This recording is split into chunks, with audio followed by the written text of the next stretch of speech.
Hello and welcome back to another analytical view of Moon Knight from a filmmaker's perspective to help give you ideas on how to improve your own films, get ideas for ways to make your videos look more interesting. So we're on episode 4 now, and we're going to be covering aspect ratios and more specifically changing aspect ratios within the film, because once again Marvel has hit us with another video where they're changing aspect ratios, and it's pretty interesting how they do it. So we're going to start here, pick up, it's about 2/3 of the way through, and Mark, oh, and it just went away.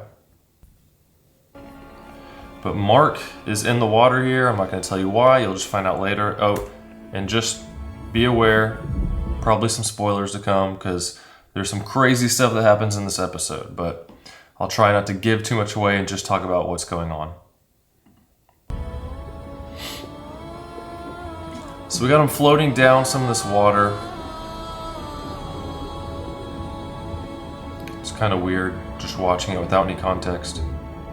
But we're in the typical 21:9 aspect ratio. As you can see here, we've got the lines, the widescreen look.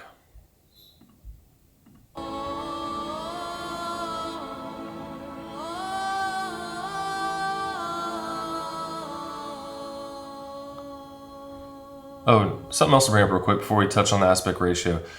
It's a pretty cool transition there. I mean, it's nothing special. It just shows a light and then he kind of fades away into it. But it seems pretty seamless there, and that's one way to make your videos really good. That's aside from what we're talking about with aspect ratios here. But if you plan ahead of thinking, how could I make some of these transitions from one scene to the next flow really well without the viewer even noticing, it just makes a better viewing experience. I actually did an experiment. I made a whole short film where I planned out every single transition between scenes to where one person, one scene was doing something, and then it cut to someone in the other scene doing something similar, so it just flowed really well. I'll link that video up here. It's called Coming Home. Almost said Homecoming, but we just watched Spider-Man, so it's probably why that was on my mind. But I also did a whole behind the scenes series on this channel for that as well, showing how I went about making all those different things happen, because it's one thing to plan it, it's another thing to execute it. But whole nother topic, just think about transitioning in your scenes and it can make your videos really cool. Continuing. That was my baby. So as we fade back in here, we all of a sudden see we are now in a 4:3 aspect ratio. And I'm gonna pause this or take the sound off right now, but you can already tell it's kind of an old movie type of look. You've got the normal film grain in there as opposed to the really clear picture we saw in the last scene. But the 4:3, that's pretty much the square looking aspect ratio that you got from shows all the way up until late 80s, early 90s. So this tells us, okay, either we're watching a movie or going back in time to see something that happened, because part of this episode you are looking back, not looking back, but finding out things from the past. So I was sitting here wondering, you know, what's going on here? We've got a guy exploring all this type of stuff. And I just assumed, okay, we're watching some kind of old movie here. My best. Turn the sound back on. Dr. Stephen Grant. Oh, there we go. Statue of Koyashalki, Here it comes. lunar god of the Aztecs. No, but I'm just a lad trying to do my best. You're Dr. Stephen Grant. Okay, so right there he said, you're Dr. Stephen Grant. So we know Mark just floated away, and we know Stephen is the other personality, but now we see this dude with long hair. He's got a British accent like Stephen, and his name is Stephen Grant. So then you're like, wait, what? What is this about? And watch the top and bottom of the screen now. Maybe so. See it shrinking back down to that Let's see what we 21:9. can find on our friend. So now the screen went back to 21:9. We're back to the normal aspect ratio. We do see, okay, this is on a TV, so it was a show or an old movie type of thing. And you can see it's on a wide screen as well, this big TV, but it is in that 4:3 aspect ratio. So this tells us someone's watching this movie, and it is an old movie because of that aspect ratio. And then as we pull away, you can obviously see, okay, now we are in some sort of mental institution is the guess. So I'm not going to give away too much more of what happens, but the main thing we wanted to focus on here is that transition from one aspect ratio to the next and reasons to do it. Because normally you're coming up with your film idea, you're playing everything out, and you think, okay, I want a certain aspect ratio for a certain look. For instance, most TV shows or YouTube videos, whatever, are in 16:9. I like to do mine in 18:9 just for the simple fact that it fills up more space on your screen on the newer smartphones. But older films, 4:3, because they were the typical, CRT TVs back then that were square. And so one reason you may want to do that, if you want an old time look, just like we saw in this video here, like I did a short film music video type of thing where I want it to look like a home movie part of the video. So part of it I had in 16:9, and then the older home movie look, I had it all in 4:3 and changed the aspect ratios there. Or the typical cinema type of look is the 21:9 is what we see most of the show in. And so how do you make this happen? Let's watch that one more time. Dr. Stephen Grant. Maybe so. He says his name. We've got pluck. Now let's see Come what we out. can find on our friend here. Back to the 21:9. You see the bars come in like that, and you want to think of a reason to change it. So it's almost like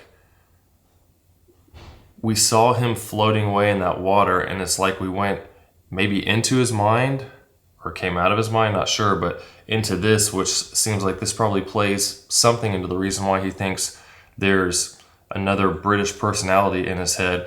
And then we came out of that back into the real world, which is when the real world, that aspect ratio changed back.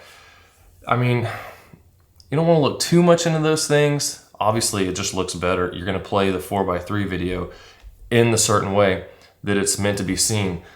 But I did a whole video on aspect ratio changes in WandaVision where there is a very obvious point where you can see aspect ratios and why they change, so I'll link that as well. You can check it out. But if you want to do something like this, the main thing to think of is you need to plan to shoot in the biggest aspect ratio that covers the whole screen. So pretty much all cameras 16:9. Once you get in the cinema cameras and higher up, you can choose other versions, but 16:9 is the basic for everyone. So you shoot in that, and if you have a Sony camera, you can overlay grid lines like 21:9 or marker. I think it's labeled marker in the settings. I've got videos on settings for the cameras as well, but you can have a 21:9 marker that shows on there so you can frame your stuff within that to make sure when you crop it later that it'll be how you want it to look. Or you could do 4:3. Lots of different options on the Sony cameras. So you film in 21:9, or sorry, you film in 16:9, then you put your video in here, and when you get to the various parts, you just, some people put overlay black bars, some people like to actually pull, trim off the video, or you would stretch it to 21:9. But in this case, when you want changing aspect ratios throughout it, you're not going to do a 21:9 video and a 4:3 video. You're going to do a 16:9 video overall project for your timeline. And then you just have to go in manually and trim down to that 21:9 level, and then trim into the 4:3 for that section. And you can automate that with, I just forgot the name of them. Keyframes. There we go. So you set keyframes for beginning and end like we saw as it showed him look at the camera, and then the camera backed up, and then that 21:9 started coming back down. That is when you know, or that is where you set your keyframes for the initial not being cropped at all and then it cropping back in, and also the 4:3 lines going back out. So it's two different things happening at once, and you just have to play around with it.